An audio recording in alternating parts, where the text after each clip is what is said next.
Meeting Michael's family for the first time was an experience I'll never forget, especially when it came to his sister, Sophie. While the rest of his family was warm and welcoming, Sophie seemed distant and disinterested in getting to know me. During lunch, she barely acknowledged me, and when I tried to start a conversation, she avoided any interaction. Determined to break the ice, I followed her to the washroom, hoping for a private moment to talk. Instead, I found her sneaking tissue paper into her purse. We locked eyes, and it was clear she hadn't expected to be caught. I decided not to confront her or make a scene, so I left the washroom quietly. Later, I brought it up with Michael, expecting some concern. But his reaction surprised me. He just laughed it off, saying she probably needed a tissue and that I was overthinking it. I tried to let it go, but something about the situation didn't sit well with me.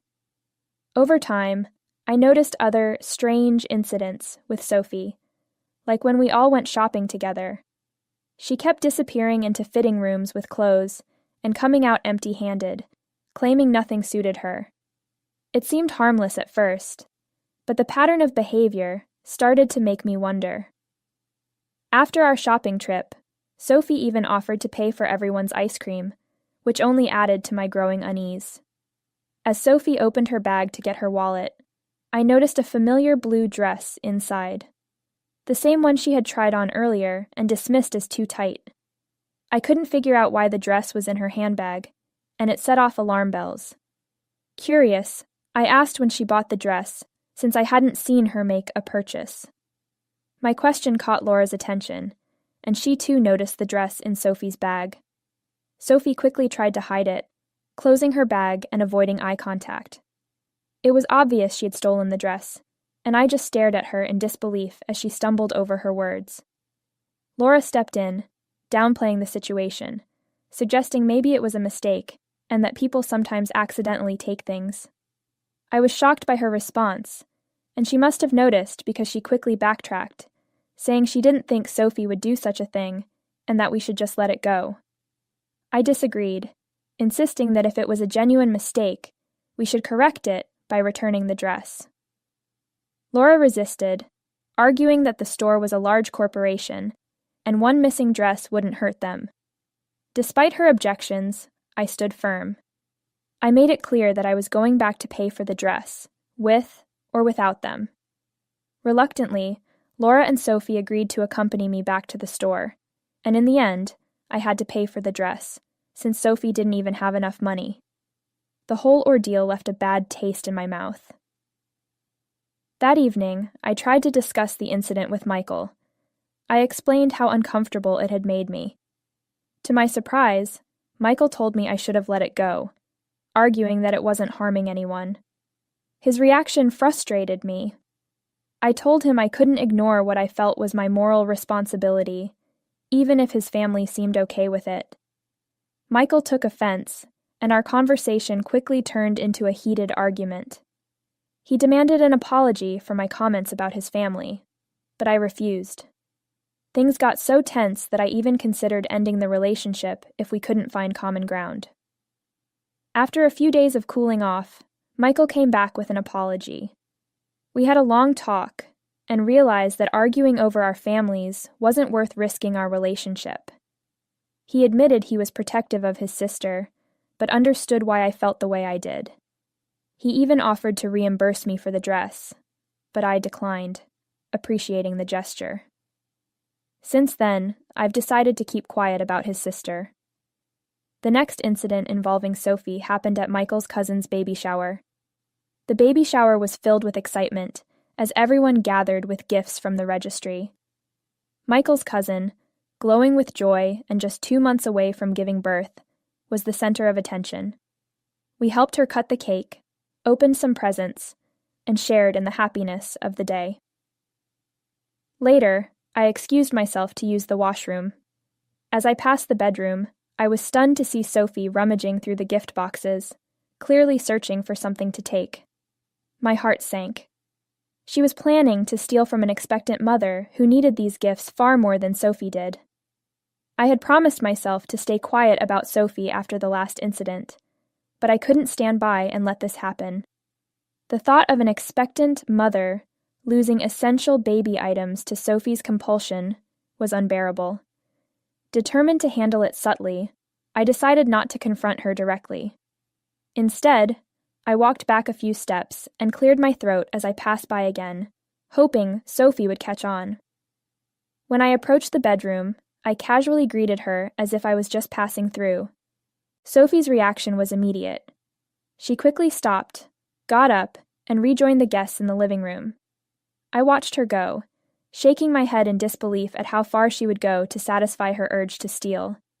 It was clear just how serious her problem was, and it left me even more uneasy about her presence at family events. This time, I chose not to mention it to Michael. I didn't want another argument where he'd defend his sister, pretending she didn't have a serious issue. The final straw came at our wedding. My mother had given me a pair of beautiful blue earrings, a family heirloom passed down through generations. These earrings were my something blue for the ceremony, and they meant the world to me. After the ceremony, with Michael and I officially married, I planned to change into a more comfortable outfit for the reception. I left the earrings in my bridal room, confident they'd be safe. The venue was secure, and only our trusted guests were present. The reception was perfect. Michael and I danced the night away, surrounded by love and happiness. It was a magical evening, and I was thrilled to finally call him my husband. But in the early hours of the morning, when my bridesmaids and I returned to the bridal suite to pack up, I noticed the earrings were missing. Panic set in as we searched the room, hoping they'd just been misplaced. I knew my bridesmaids. They were childhood friends who would never steal from me. We tore the room apart, checking every nook and cranny. My heart pounded as I realized the earrings were truly gone. Devastation hit me hard. These earrings held so much meaning, far beyond their monetary value. Those earrings symbolized my family's heritage, and as we kept searching, a terrible suspicion began to grow. There was only one person at our wedding who I knew could steal. Sophie's strange behavior throughout the evening hadn't gone unnoticed. She had hovered around the bridal room earlier and disappeared for a while during the reception. Looking back, it all seemed suspicious. The thought that she might have taken the earrings made my heart sink. I didn't want to confront her, especially on my wedding night, but the idea of losing such a precious heirloom was unbearable. Steadying my nerves, I approached her calmly. Surrounded by family, I asked if she had seen my earrings. Her eyes widened as she stammered out a denial, but her reaction only confirmed my fears. My bridesmaids sensed the tension and gathered around us, their faces showing concern and suspicion. The room grew heavy with unease as I pressed Sophie, my voice trembling with both fear and anger. Laura approached, curious and concerned, but I gestured for her to stop. Locking eyes with Sophie, I repeated my question more firmly. She looked increasingly uncomfortable, her eyes darting around the room. Just then, Michael came over, sensing the tension. He tried to pull me away, suggesting I'd had too much to drink. His words only fueled my frustration. I turned to him, steady but angry, and told him I hadn't touched much alcohol that night, so he shouldn't make such a ridiculous suggestion. Turning back to Sophie, I glared at her, my patience running thin. The room fell silent as everyone watched. Sophie's face turned pale, and she began to stammer, denying any wrongdoing, but I could see through her act. Finally, with a shaky hand, she reached into her purse and pulled out my earrings. She handed them to me with a mumbled apology, avoiding my eyes. Relief washed over me, but it was quickly overshadowed by anger and betrayal. Laura and Michael were stunned. Laura's face flushed with embarrassment, and Michael's expression shifted from disbelief to anger as he realized what had happened. "I can't believe you would do this on our wedding day," I said, my voice shaking with hurt and fury. Sophie mumbled another apology, but it felt empty. This wasn't just about the earrings. It was about trust and respect. Michael, now fully grasping the situation, turned to Sophie, his voice low and intense. "How could you do this?" he demanded. Sophie had no answer. She just stood there, looking down, unable to meet anyone's eyes. This incident was the final straw. It confirmed all my worst fears about her kleptomania and strengthened my resolve to protect myself from her destructive behavior. For the first time, Michael stood by me, acknowledging that what Sophie had done was unacceptable. My mother, who had witnessed everything, was far less forgiving. She angrily told Sophie that stealing from her own family was beyond disgraceful. Laura tried to defend her daughter, suggesting it might have been an accident, but I had reached my limit. I turned to Laura and with a calm but firm voice, said, "Laura, you know your daughter has a problem. She needs therapy before she takes something even more valuable." My words seemed to hit Laura hard. She started to respond, but then thought better of it and stayed silent. Sophie, meanwhile, looked even more ashamed. My mother, still furious, added, "This was your brother's wedding, a day meant for celebration. How could you ruin it by stealing something so precious?" The room was silent, and I could feel the eyes of our guests on us, their shock and discomfort clear. The joyous atmosphere of the wedding had been shattered by Sophie's actions. In the days after our wedding, Michael and I had several long talks about Sophie and how we would handle her in the future. He apologized for doubting me and agreed that Sophie needed professional help. We decided to set clear boundaries to protect ourselves and our future family. Michael eventually spoke with his mother, and after some pressure from family and friends, Laura finally admitted that Sophie had a problem. It wasn't easy for her to accept, but she realized she couldn't keep ignoring her daughter's issues. Laura took action, arranging for Sophie to see a therapist. Sophie also joined a kleptomaniac support group, where she connected with others facing similar struggles. This support helped her open up about her addiction and begin to understand it better. Although I didn't stay in touch with Sophie after the wedding incident, I kept up with her through Michael. Despite the hurt and betrayal, I hoped she could recover from her addiction. Over the years, Sophie seemed to make significant progress. She even met someone from her support group who understood her struggles, and they eventually got married. To our surprise, Sophie and her partner had a shotgun wedding, keeping it very private. They didn't invite anyone, and only informed us through Laura the day after. Michael and I were initially shocked by the secrecy, but we understood that Sophie needed something low-key and personal, away from the pressure of a big family event. Even though we weren't part of the celebration, we were genuinely happy for her and wished her well. Unfortunately, the marriage didn't last. Sophie's husband was caught stealing from his workplace, taking important documents and equipment. His repeated thefts led to his arrest and sentencing. The news devastated Sophie. With nowhere else to go and no job to support herself, she had no choice but to move back in with Laura. Laura took Sophie in for a few months, but it quickly became clear that this wasn't a sustainable solution. With limited finances, Laura struggled to support her jobless daughter, and Sophie wasn't making any progress in getting back on her feet. Laura grew tired of the situation. Knowing that Michael and I had a larger place without rent, Laura reached out to Michael, asking if Sophie could stay with us for a while to get back on her feet. When Michael brought up the idea, I was firmly against it. We had just welcomed a baby boy, and balancing work with caring for our son was already overwhelming. The thought of having Sophie, someone with a history of stealing, in our home added stress I didn't need. I asked Michael if Sophie had even started looking for a job during her time at Laura's, but he shook his head no. Still, Michael assured me that perhaps staying with us would motivate Sophie to improve her situation. He believed that, as her brother, he needed to support her during this difficult time. He also assured me that Sophie had changed and was no longer a kleptomaniac. Despite my strong reservations, I reluctantly agreed to let Sophie move in, hoping that Michael's faith in her would prove true. Sophie moved into our guest room, and at first, she was polite and friendly. It seemed like she'd changed, but I remained cautious, keeping a close eye on my belongings. Sophie initially appeared grateful and promised to look for a job and contribute to the household. However, weeks passed with little sign of progress.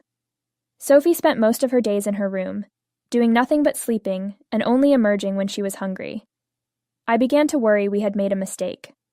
Michael tried to reassure me, reminding me that Sophie needed our support. I wanted to believe him, but my anxiety grew. Despite my doubts, I continued to support Michael's decision, hoping our help would make a difference in Sophie's life. But then, items started going missing from my kitchen. My expensive ceramic plate, which I reserved for guests, mysteriously disappeared just when I needed it for a visitor. At first, I brushed it off, thinking I might have misplaced it. But deep down, I knew I was usually organized about such things. The suspicion lingered, but I chose to dismiss it, hoping it was just a mistake. Then, one morning, my cherished childhood mug, a gift from my grandfather that I had used daily for years, vanished. This wasn't just weird. It was a significant loss because of the sentimental value attached to it. When I couldn't find the mug, I asked Michael to help search the house. He knew how much that mug meant to me, and he was concerned too. When we couldn't find it anywhere, I suggested confronting Sophie since she was the only other person in the house. However, Michael discouraged me, arguing that Sophie was already going through a tough time and urging me to let him handle it. Reluctantly, I agreed. When Michael confronted Sophie about the missing items, she adamantly denied taking them, insisting we must have misplaced them. I could hear their heated argument echoing from her room. Sophie refused to accept any responsibility, and Michael, still protective of his sister, came out of the room to tell me she had nothing to do with the missing items. I couldn't believe how deluded he was being. Given Sophie's past, it was hard to think she was suddenly innocent. Frustrated and feeling like I needed to take control, I started locking away all my important belongings. I even bought another safe from Amazon specifically for my expensive perfumes and makeup. Michael thought I was overreacting and accused me of not trusting his sister. In the middle of our argument, he called me a bored, stay-at-home mom, which was absurd. I had a thriving freelance career, earning more than enough while also taking care of our son full-time. I fired back, reminding him that just because I didn't go to an office every day didn't mean my work was any less important. I managed the house, cared for our child, and still contributed financially. I told him clearly that as long as Sophie stayed with us, things would keep disappearing. Whether she had gone back to her old ways or never stopped, it didn't matter. I needed to protect what was mine. But Michael refused to believe Sophie was stealing from us. We were at odds, him defending her, and me trying to safeguard our home. I didn't have to wait long for my suspicions to be confirmed. Yesterday, as Michael was getting ready for work, he discovered his laptop was missing. At first, he asked if I had taken it, but I reminded him I had my own. He then thought he might have left it at the office, but when he realized his wallet was also missing, things got serious. His wallet wasn't just any wallet. It had a substantial amount of money, his driver's license, and credit cards. Panic set in as he searched the house, checking every possible spot. I could see his anxiety growing with every minute that passed. Meanwhile, I sat there, knowing exactly who was responsible. Michael called out for Sophie, his voice growing more frantic, but there was no response. He rushed to her room, only to find it empty. He kept calling for her, his voice echoing through the house, but still nothing. When he turned to me and asked if I knew where she was, I just shrugged, unable to hide my satisfaction. Michael's frustration was clear as he tried calling Sophie repeatedly, only to be met with silence. His anger escalated as he dialed his mother to vent, but instead of the sympathy he expected, Laura tried to calm him down by minimizing the situation. She suggested that even if Sophie had stolen his wallet, everything inside could be replaced. This only made Michael angrier. He erupted, telling her that Sophie had no right to steal from him, especially after he had been defending her to me all this time. I couldn't help but shake my head in disbelief, realizing how much this family coddled Sophie, even when her actions had serious consequences. When Sophie finally returned home that evening, after ignoring Michael's calls all day, she looked like she had just come from a bar, clearly intoxicated. Michael, who had spent the day consumed with worry, immediately confronted her about the missing laptop and wallet. Sophie, still drunk, tried to calm him down by denying any involvement. But Michael's patience had run out. He threatened to call the authorities if she didn't come clean. Faced with this ultimatum, Sophie broke down and tearfully admitted the truth. Sophie revealed that she had started an online store and had been systematically stealing from us to sell our belongings. My disbelief turned to horror when she confessed to everything she had taken, including my breast milk, which she claimed fetched a good price. I was disgusted as she listed the items she had stolen, from Michael's belongings to my cherished ceramics, and even my old mug. Michael, overwhelmed with anger and betrayal, began shouting at her for violating our trust. As I write this, Sophie is still in our home, and I am utterly disgusted by her presence. I feel strongly that she needs to leave, and I believe my husband needs to stand up and handle this situation. Out of all the things she has done, stealing my breast milk, meant for our baby, is the most disturbing. I want to call the police, but I know it would seriously damage my relationship with Michael. Am I wrong if I kick my sister-in-law out after everything she's stolen? Update. 1. When I posted this last week, I never expected it to gain so much attention. Some of you have even suggested I leave my husband over this, but I'm not going to end my marriage just because Michael has a kleptomaniac sister. Like many people, my husband has a soft spot for his family, and I understand and respect that. Despite our disagreements about Sophie, he's the one who has suffered the most, especially after she stole his laptop and wallet. For clarity, Sophie did return his credit cards, but she had already sold the wallet and laptop and used the cash she found in his wallet for drinking at a bar. Now for the main update. Last week, I reached my breaking point. I gave Michael an ultimatum. Either he asked Sophie to move out, or I would take our son and go to my parents' place. I couldn't live with someone who would steal my breast milk and sell it to strangers. It was beyond creepy and disgusting. To my surprise, Michael admitted he had been thinking the same thing. He was relieved I brought it up and assured me he would ask Sophie to leave. We both sat down with her and gave her a day's notice to move out. At first, Sophie panicked and called Laura, who then called Michael to try to change his mind. But Michael had reached his limit. He firmly told Laura that she needed to take care of her daughter because he had to prioritize me and our baby. He also didn't hold back in telling Laura about all the bizarre things Sophie had been stealing, which effectively silenced her. Sophie officially moved out yesterday. I know it might not sound kind, but I'm glad she's finally gone. I'm also relieved that Michael has learned his lesson and will never invite